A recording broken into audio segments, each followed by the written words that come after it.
Well, it's a great and somewhat unexpected honor for me as a social scientist to be speaking to this distinguished group of theologians and moral philosophers and friends of Rabbi Jonathan Sacks. I am here because Rabbi Sacks had such a capacious mind and such a wide-ranging set of interests that about 20 years ago, he and I became first transatlantic colleagues, and then I dare say even personal friends. I want to begin these remarks with a strange tale that came to interest both Rabbi Sacks and me in recent years. In 1831, within 9 months of each other, two intrepid youths from privileged backgrounds embarked from Europe with little fanfare and completely unbeknownst to each other on a pair of extraordinary adventures on the far side of the world. Their separate voyages would take each of them into uncharted lands and seas, through treacherous waters, trackless wastes, and primeval forests. Their lives were often in jeopardy as they mounted snowy uplands, followed woodland trails, plunged down river rapids, braved wild animals, were attacked by swarms of unknown insects, and encountered virtually unknown tribes and strangers with guns. In the end, thanks to good fortune, quick wit, and perhaps a benevolent deity, each of these two young men, barely out of adolescence, independently surmounted these challenges.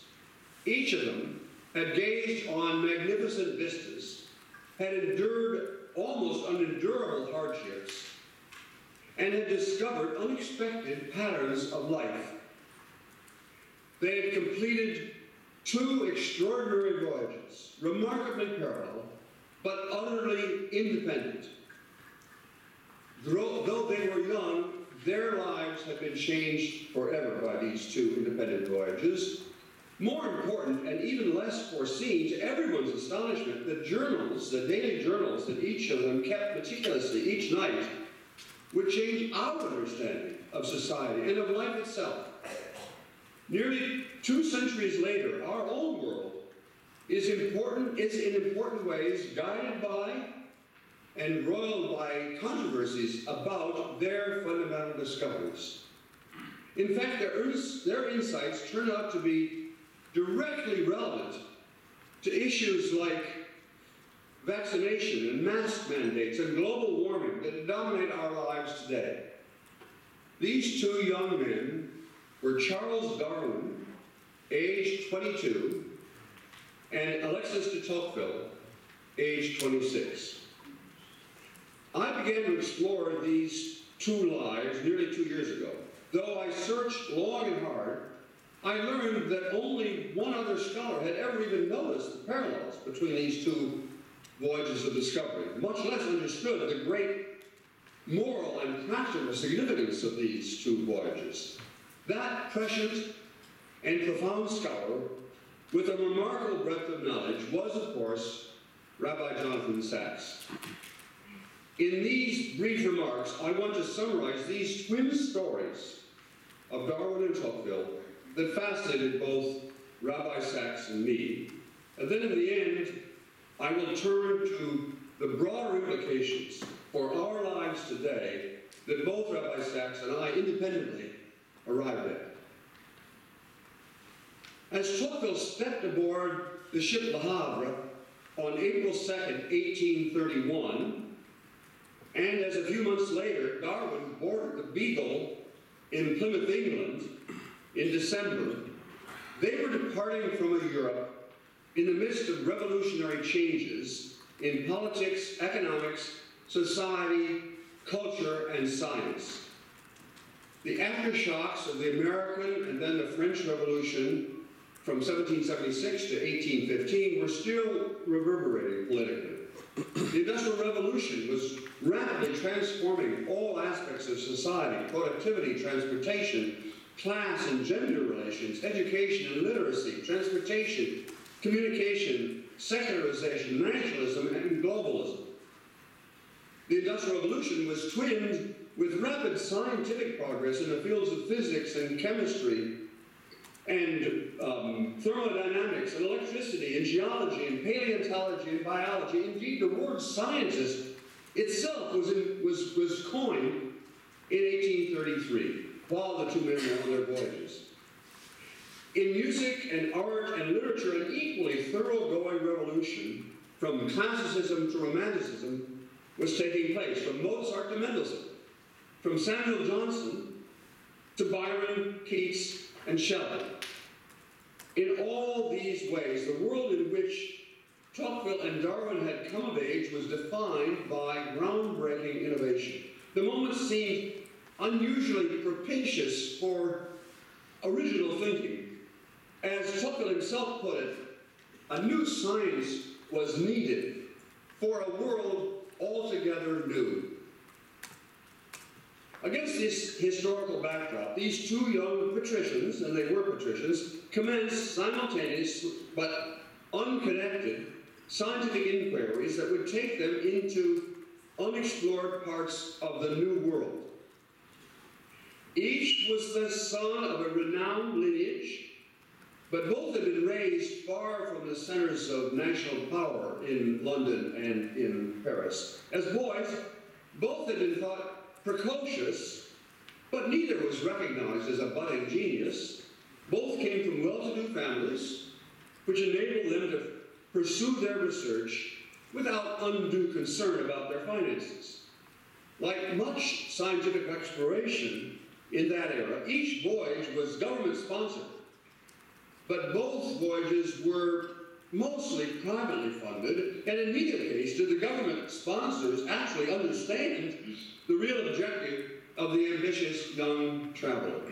That unspoken but passionately held goal was, in each case, to learn as much as possible about the new worlds, natural and biological in the case of Darwin, social and political in the case of Tocqueville, into which each was venturing.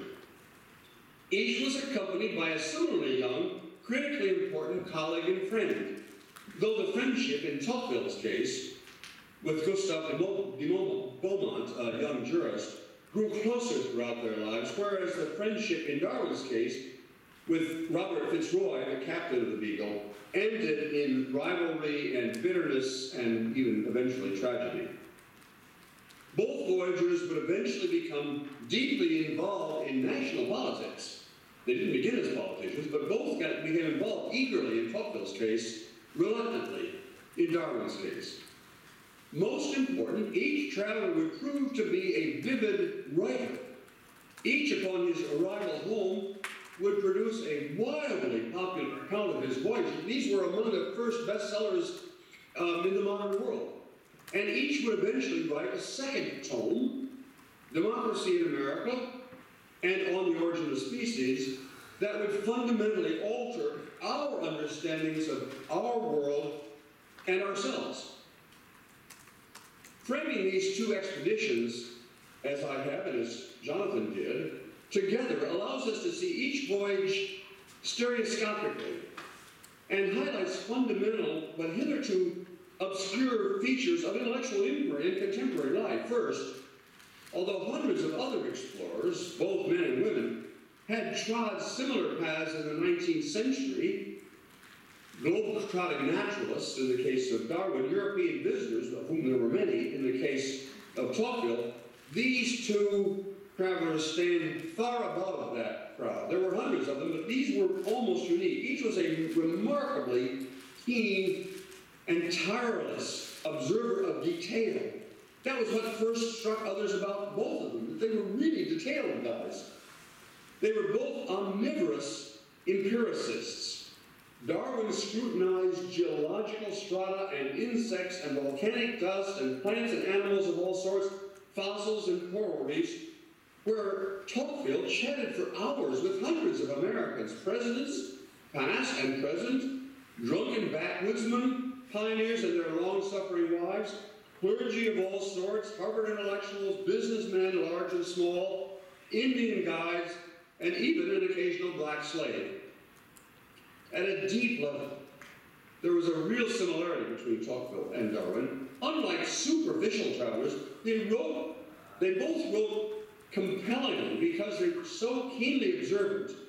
Darwin of the natural world, with glances at society, and Tocqueville of society, with glances at nature. Both kept detailed daily notebooks, recording what they'd seen and heard. These heaps of notebooks would eventually take each of them years to organize and synthesize. As one writer has said, when Tocqueville came home from America with piles of unsorted notes and a trunk full of documents, he was nowhere near ready to write. First, he would need to undertake intensive research and thinking that would eventually take 8 years to complete. In Darwin's case, that same task would ultimately take several decades. Each also had an uncanny ability to step away from the trees and the leaves to see the broader forest and to reflect on its significance. As Darwin put it, observing and reasoning. Darwin's role model, Alexander von Humboldt, had recommended that a researcher should connect the little things with the bigger picture. And both Darwin and Tocqueville seem intuitively to have followed that maxim. As Tocqueville noted, in America, I saw more than America. And each only gradually realized the immense importance of what he was coming to understand. In Tocqueville's flowery French, he described what he sought to understand as he came to understand his own voyage. He said he was seeking to understand, this is flowery French, the future of democracy, the sole poetic idea of our time, an immense idea, an era of total change in the social system of humanity. Darwin was more plain-spoken. He stated his audacious goal in simple English. He was trying to understand the first appearance of new beings on this earth. As their journeys progressed and their knowledge of the Americas, north or south, expanded, each encountered evidence that would eventually lead to the ideas for which he would become famous. Evolution and natural selection, in Darwin's case, habits of the heart, and self-interest rightly understood. Those were the two key phrases in Tocqueville's case. But these ideas were not preformed deductive hypotheses to be tested, but rather they emerged gradually from an accumulation of apparently unrelated observations. Moreover, unlike most of their predecessors, these men were interested not merely in static comparison, France versus America, or the finch's beak, this finch's beak versus that finch's beak. They were interested instead in understanding change, biological change or social change. That focus on dynamics was what gave their respective theories such unusual power. Now, of course, I understand, and Rabbi Sachs understood, these two voyages, these two lives, and these two theories are far from perfectly parallel. For example, his friend Fitzroy played a very different role in Darwin's later life than did Beaumont in Tocqueville's life. Darwin would have preferred much less involvement in public life than he had, whereas Tocqueville would have preferred much more involvement in public life. The Origin of Species is the culmination of work begun in his first journals called The Voyage of the Beagle, whereas Volume 2 of Democracy in America, which was Tocqueville's second volume, is to some extent a treatment of a different topic, that is, a treatment of France rather than just America. Almost certainly, to be sure, the global impact of Origin of Species continues to be greater than the impact of Democracy in America. And if we had citation indices going back 2 centuries of the sort that we just heard described in my case, for Origin of the Species, the citations are probably an order of magnitude greater than that of Democracy. I don't want to say these are identical researchers. The ultimate focus of Darwin's inquiry, which is the origins of life, is even more basic than the focus of Tocqueville's inquiry, which is the conditions for democracy. On the other hand, studies of how frequently the words Tocqueville or Darwin or evolution or democracy suggest that these have had broadly similar ups and downs over the nearly 200 years since they were written, and both of these, that is, both the word Darwin and Tocqueville, or the word evolution and democracy, are even more prominent today than they were when they originally wrote. That is, these two books and these two men are even more visible today, even more prominent today than they were at the time of their own lives. In short, nearly 2 centuries after these two young men began their respective voyages, the echoes of those voyages continue to reverberate in rhythm. These two unexpectedly parallel voyages of discovery are of more than merely antiquarian interest. This is not just about history of science, because they convey some remarkable lessons well beyond the specifics of these two narratives. First, the extraordinary impact of Darwin and Tocqueville, especially in comparison with the hundreds of other researchers and thousands of other travelers who took similar voyages at the same time as these two voyages. It tells us much about the nature of scientific inquiry. Both of them were precocious masters of previous scholarship and writings. Part of what both had acquired before their voyages is an implicit framework of interpretation. They both had what later Louis Pasteur would call the prepared mind. They didn't know what they were going to find, but they had acquired outlooks that would help them understand what they were seeing. And secondly, as I noted earlier, a comparison of Darwin and Tocqueville shows the power of integrating intensely close observation with very wide-ranging abstraction. That unusual combination of meticulous attention to detail and soaring interest in abstraction and generalization set them apart from virtually all their fellow travelers and their fellow scientists or scholars.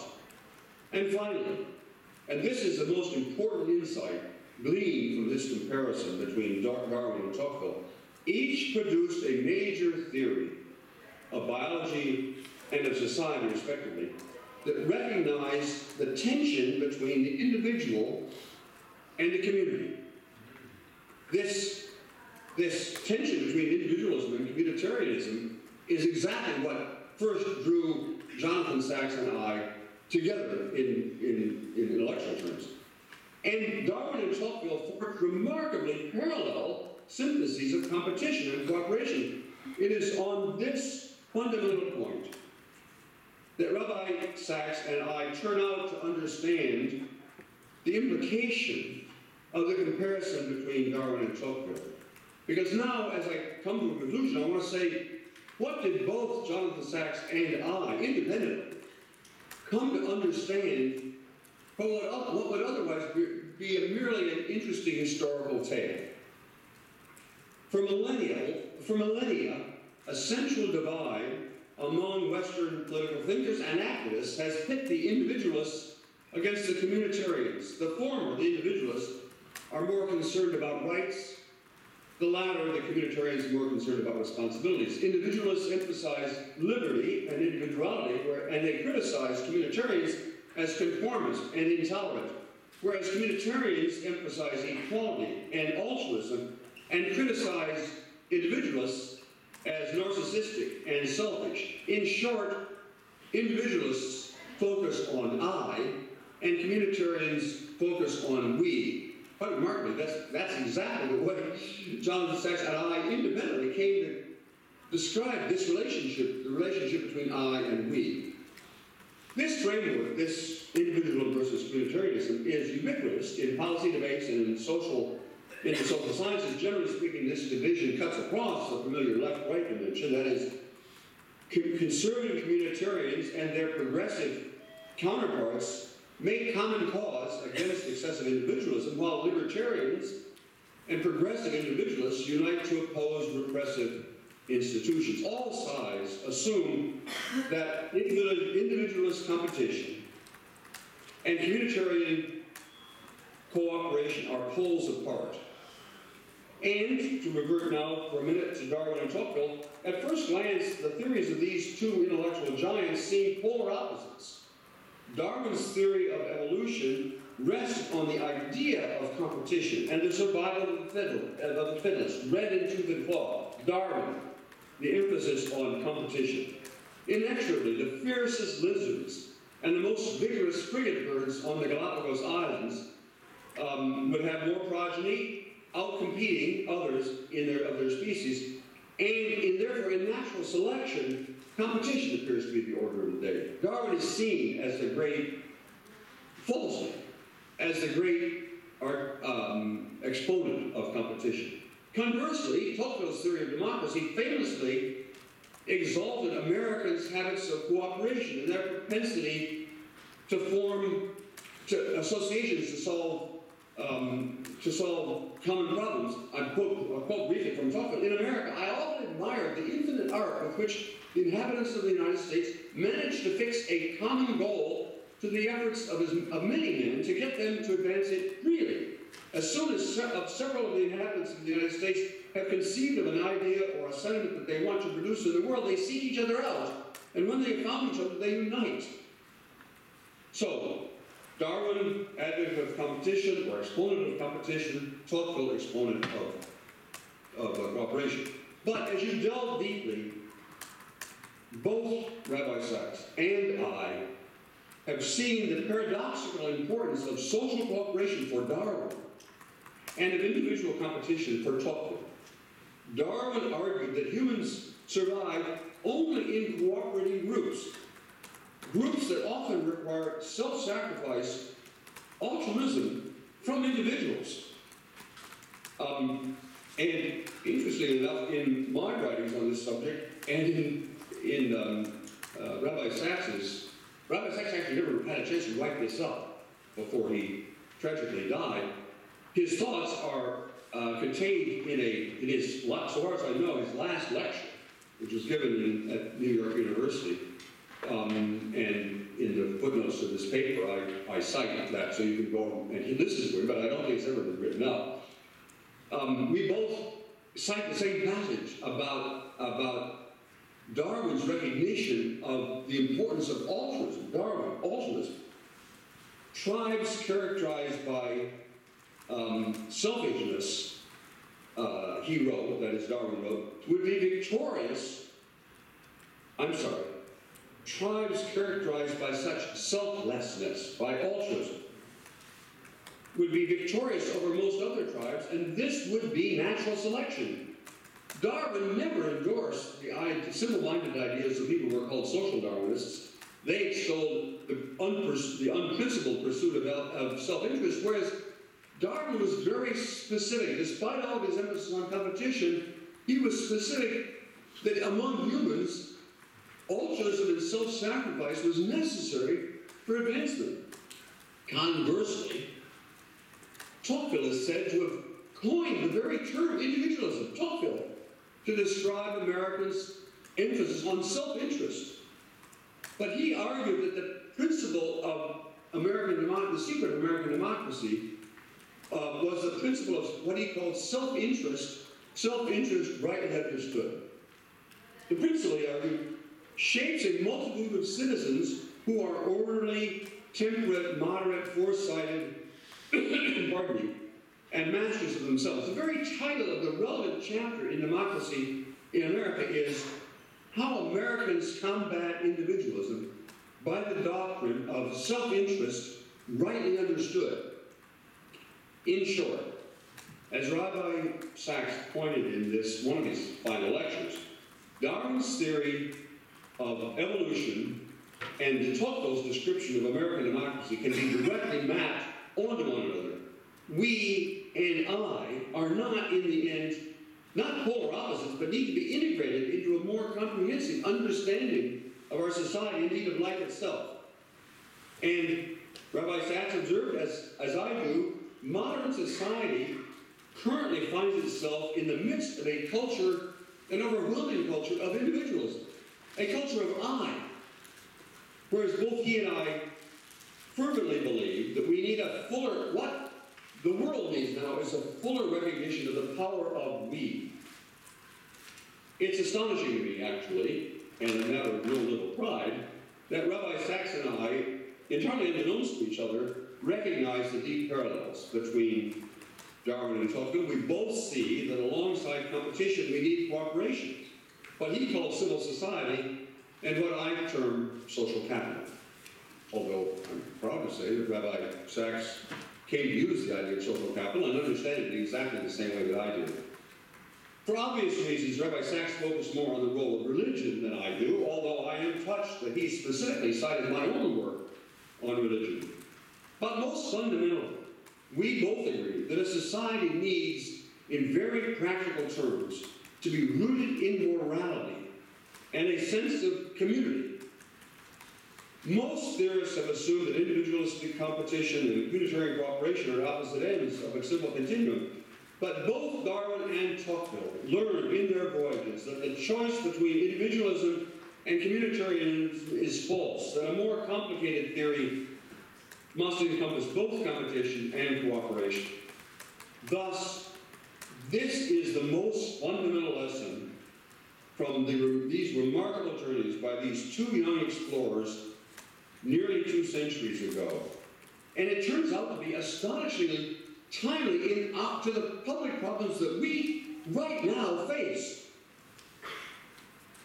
And Rabbi Sachs saw this very clearly, explicitly says, this understanding of the role of cooperation in society is relevant to the problems we face right now. Both Tocqueville's principle of self-interest rightly understood and Darwin's recognition that among humans, altruism is biologically advantageous is directly relevant to our contemporary debates. Our fights today about face masks and about vaccination, about global warming, and about, in America, gun control, and even the survival of democracy embody precisely the tensions between our rights as individuals and our responsibility to the community. Unless we take seriously Tocqueville's idea of self-interest rightly understood, our democracies will not survive.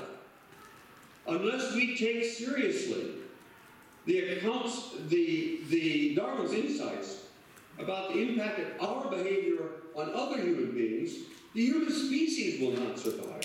Tocqueville shows that the survival of our democracy depends upon resolving this dilemma. And Darwin reminds us that our physical survival does too. For this fundamental insight, we are all deeply indebted to Rabbi Jonathan Sachs. Thank you.